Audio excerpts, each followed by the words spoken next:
Fala rapaziada, hoje estou com um Onix aqui. Tá apresentando defeito no limpador traseiro, não aciona o limpador traseiro. Eu vou estar mostrando para vocês uma das maneiras de solucionar esse problema. Ó, como vocês podem ver,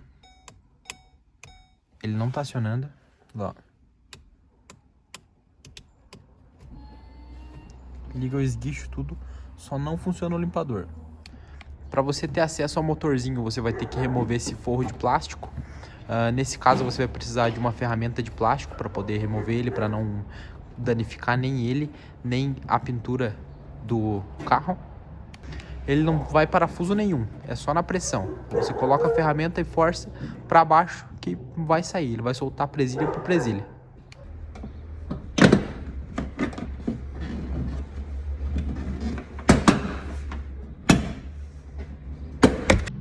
Aqui se encontra o motorzinho, como vocês podem ver, é um motorzinho que está praticamente novo e é bem difícil estragar ele, então provavelmente o defeito não está nele.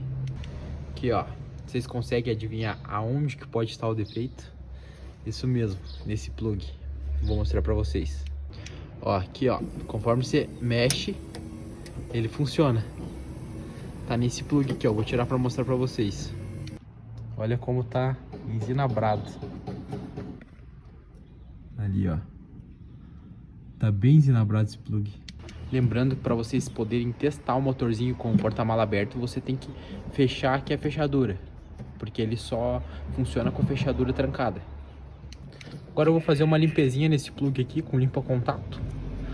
Vou montar e logo mais mostro o resultado para vocês. Limpeza feita, eu já aproveitei para fazer uma limpeza nesse plug aqui, ó. É bem importante, aproveite, limpe todos os plugs que tiver aqui, tire, passe um limpa-contato, plug de novo, passe limpa-contato de novo, para garantir que vai ficar bem limpo, vai sair todo o zinabre.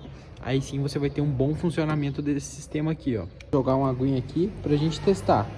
Ó, dica muito importante, nunca teste limpador, nunca ligue limpador sem ter água no vidro. Isso diminui muito a vida útil do seu motorzinho, em alguns casos pode até queimar o motorzinho do limpador. Bora pro teste. Olha lá, que belezura, funcionou muito bem, 100%, ó.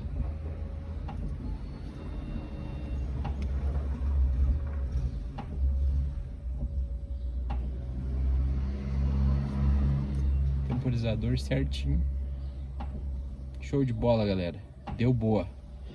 Isso aí rapaziada, mostrei o defeito para vocês. Sempre que vocês pegarem esse defeito na linha Onix, confira os plugs, acontece muito, é um defeito crônico. Pode ser que não seja, mas tem grande chance de ser, então não esqueça de conferir os plugs. Se vocês gostaram do meu conteúdo, curte e me segue para muito mais. Tamo junto.